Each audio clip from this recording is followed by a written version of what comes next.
Count of Monte Cristo by Alexandre Dumas. Chapter 1. Marseille, the arrival.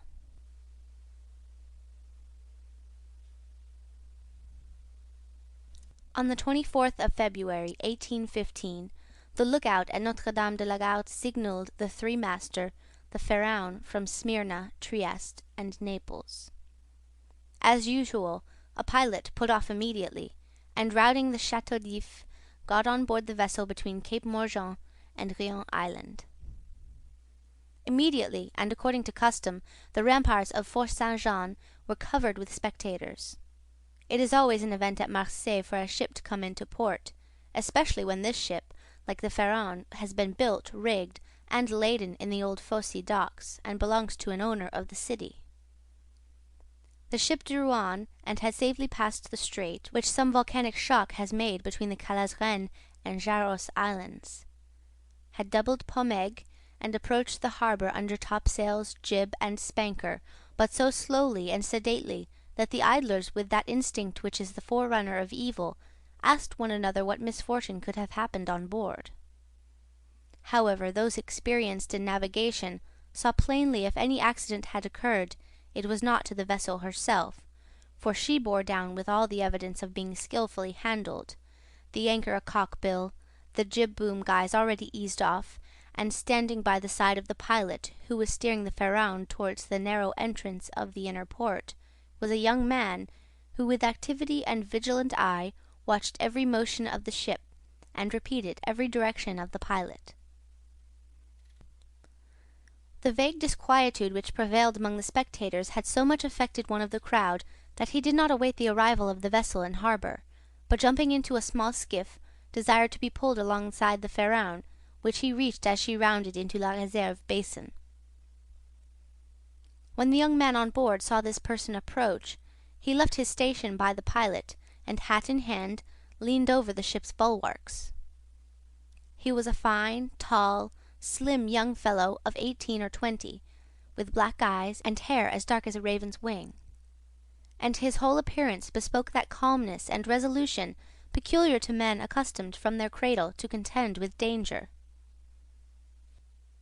"Ah, is it you, Dantès?" cried the man in the skiff. "What's the matter, and why have you such an air of sadness aboard?"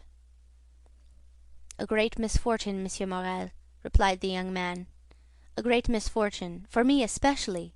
Off Civita Vecchia we lost our brave captain Leclerc."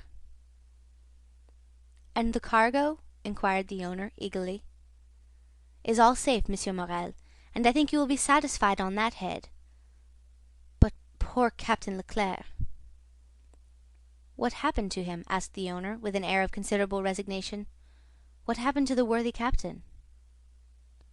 "He died." "Fell into the sea?" "No, sir, he died of brain fever in dreadful agony." Then, turning to the crew, he said, "Bear a hand there, to take in sail." All hands obeyed, and at once the 8 or 10 seamen who composed the crew sprang to their respective stations at the spanker brails and out-haul, topsail sheets and halyards, the jib down-haul, and the topsail clew-lines and bunt-lines. The young sailor gave a look to see that his orders were promptly and accurately obeyed, and then turned again to the owner. "And how did this misfortune occur?" inquired the latter, resuming the interrupted conversation. "Alas, sir, in the most unexpected manner. After a long talk with the harbour-master, Captain Leclerc left Naples greatly disturbed in mind. In 24 hours he was attacked by a fever and died 3 days afterwards. We performed the usual burial service, and he is at his rest, sewn up in his hammock with a 36-pound shot at his head and his heels, off El Giglio Island. We bring to his widow his sword and cross of honour. It was worth while, truly," added the young man with a melancholy smile, "to make war against the English for 10 years, and to die in his bed at last, like everybody else." "Why, you see, Edmund," replied the owner, who appeared more comforted at every moment, "we are all mortal, and the old must make way for the young. If not, there would be no promotion, and since you assure me that the cargo—" is all safe and sound, Monsieur Morel, take my word for it, and I advise you not to take 25,000 francs for the profits of the voyage." Then, as they were just passing the Round Tower, the young men shouted, "Stand there, to lower the topsails and jib! Brail up the spanker!" The order was executed as promptly as it would have been on board a man-of-war. "Let go, and clew up!" At this last command all the sails were lowered, and the vessel moved almost imperceptibly onwards. "Now, if you will come on board, Monsieur Morel," said Dantès, observing the owner's impatience, "here is your supercargo, Monsieur Danglars, coming out of his cabin, who will furnish you with every particular. As for me, I must go look after the anchoring and dress the ship in mourning." The owner did not wait for a second invitation. He seized a rope which Dantès flung to him, and with an activity that would have done credit to a sailor, climbed up the side of the ship, while the young man, going to his task, left the conversation to Danglars, who now came towards the owner. He was a man of 25 or 26 years of age, of unprepossessing countenance, obsequious to his superiors, insolent to his subordinates, and this, in addition to his position as responsible agent on board, which is always obnoxious to the sailors, made him as much disliked by the crew as Edmond Dantès was beloved by them. "Well, Monsieur Morel," said Danglars, "you have heard of the misfortune that has befallen us." "Yes, yes, poor Captain Leclere. He was a brave and honest man." "A first-rate seaman, one who had seen long and honorable service, has become a man charged with the interests of a house so important as that of Morel & Son," replied Danglars. "But," replied the owner, glancing after Dantès, who was watching the anchoring of his vessel, "it seems to me that a sailor needs not be so old as you say, Danglars, to understand his business, for our friend Edmond seems to understand it thoroughly and not to require instruction from anyone." "Yes," said Danglars, darting at Edmond a look gleaming with hate. "Yes, he is young, and youth is invariably self-confident. Scarcely was the captain's breath out of his body when he assumed the command without consulting anyone, and he caused us to lose a day and a half at the island of Elba instead of making for Marseille direct." "As to taking command of the vessel," replied Morrel, "that was his duty as captain's mate. As to losing a day and a half off the island of Elba, he was wrong unless the vessel needed repairs." "The vessel was in as good condition as I am, and as I hope you are, Monsieur Morrel, and this day and a half was lost from pure whim for the pleasure of going ashore and nothing else." "Dantès," said the shipowner, turning towards the young man, "come this way." "In a moment, sir," answered Dantès, "and I'm with you." Then calling to the crew, he said, "Let go!" The anchor was instantly dropped, and the chain rattling through the porthole. Dantès continued at his post in spite of the presence of the pilot, until this maneuver was completed, and then he added, "Half-mast the colors and square the yards." "You see," said Danglars, "he fancies himself captain already, upon my word." "And so, in fact, he is," said the owner. "Except your signature and your partner's, Monsieur Morel." "And why should he not have this?" asked the owner. "He is young, it is true, but he seems to me a thorough seaman, and of full experience."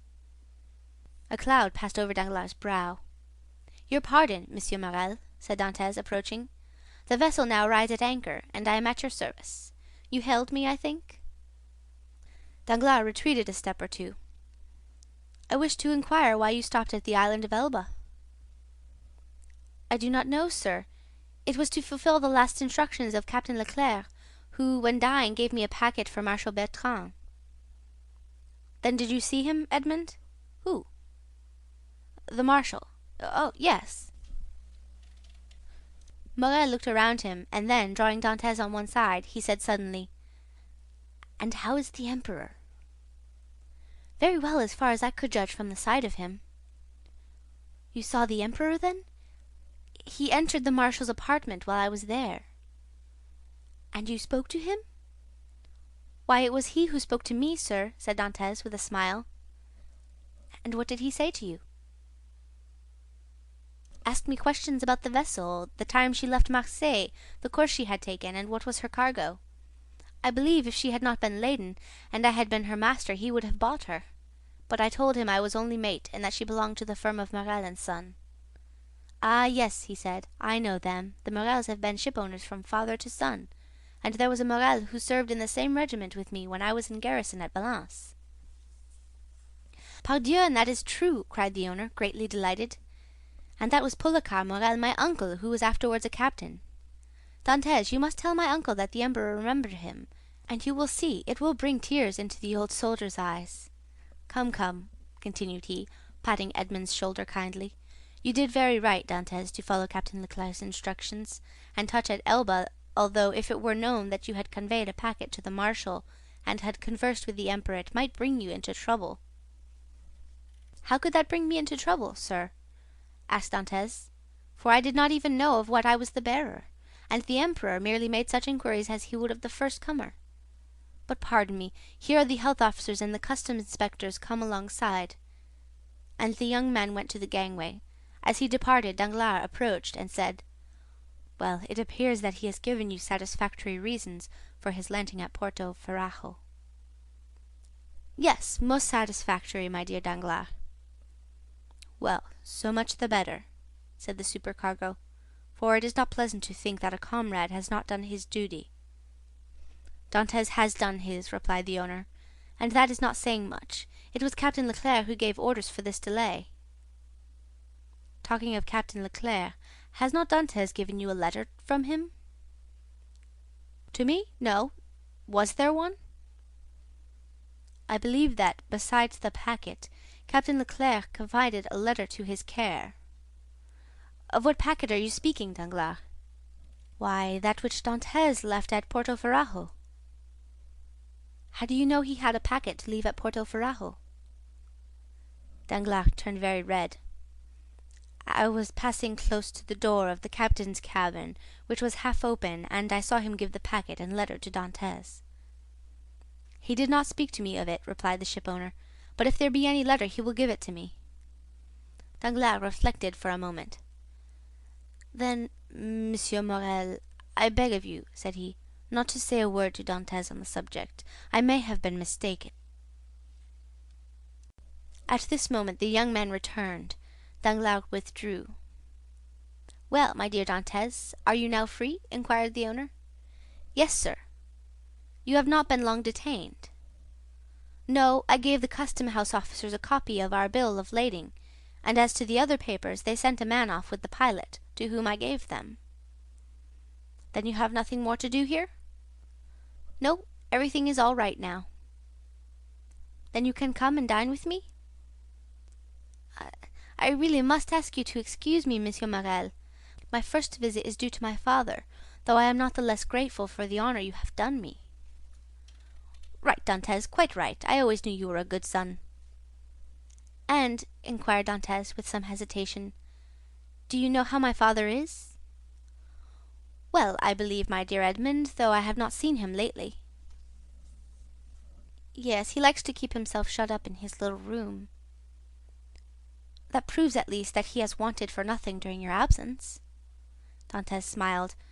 "My father is proud, sir, and if he had not a meal left, I doubt he would have asked anything from anyone except from heaven." "Well, then, after this first visit has been made, we shall count on you." "I must again excuse myself, Monsieur Morel, for after this first visit has been paid, I have another which I am most anxious to pay. True, Dantès, I forgot that there was at the Catalans someone who expects you no less impatiently than your father. The lovely Mercédès." Dantès blushed.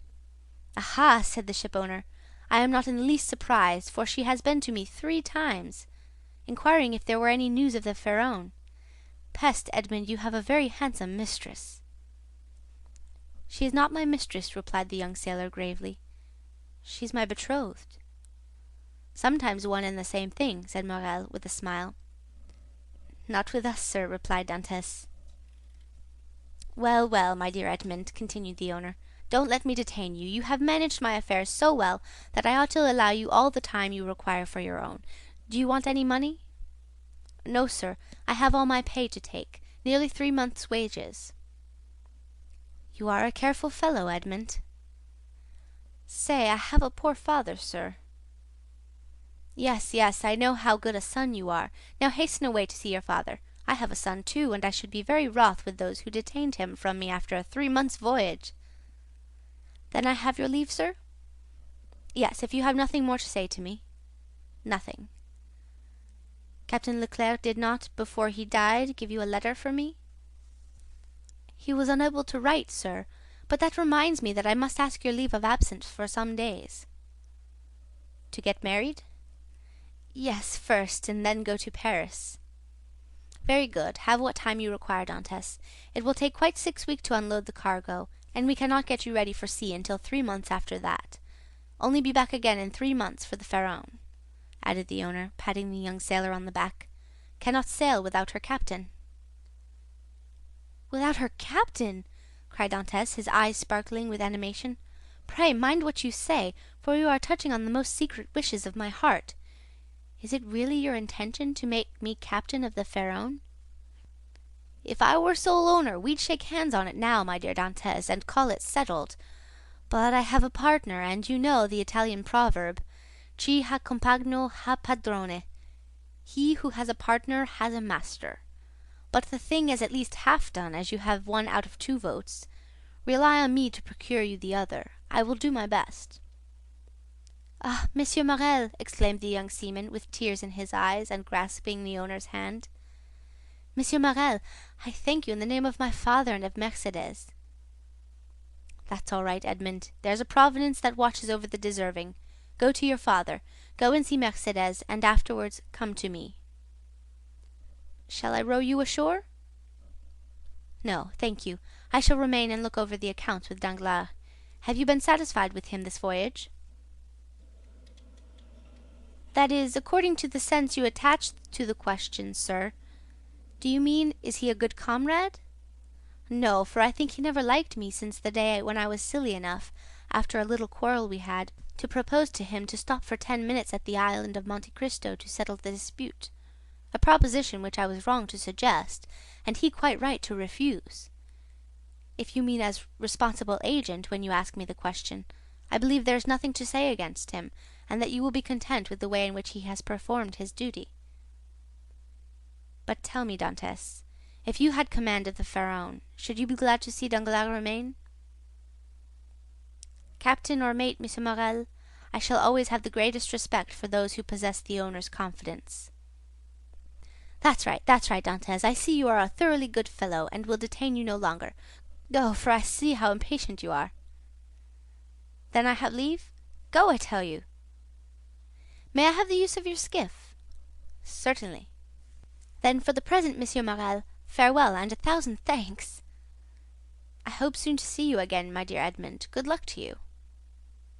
The young sailor jumped into the skiff and sat down in the stern sheets with the order that he be put ashore at La Canebière. The 2 oarsmen bent to their work, and the little boat glided away as rapidly as possible in the midst of the 1,000 vessels which choke up the narrow way which leads between the 2 rows of ships from the mouth of the harbor to the Quai d'Orléans. The shipowner, smiling, followed him with his eyes until he saw him spring out on the quay and disappeared in the midst of the throng, which from 5 o'clock in the morning until 9 o'clock at night swarms in the famous street of La Canebière, a street of which the modern Phocéens are so proud that they say with all the gravity in the world, and with that accent which gives so much character to what is said, "If Paris had La Canebière, Paris would be a second Marseille." On turning round, the owner saw Danglars behind him, apparently awaiting orders, but in reality also watching the young sailor. But there was a great difference in the expression of the 2 men who thus followed the movements of Edmond Dantès. End of chapter 1.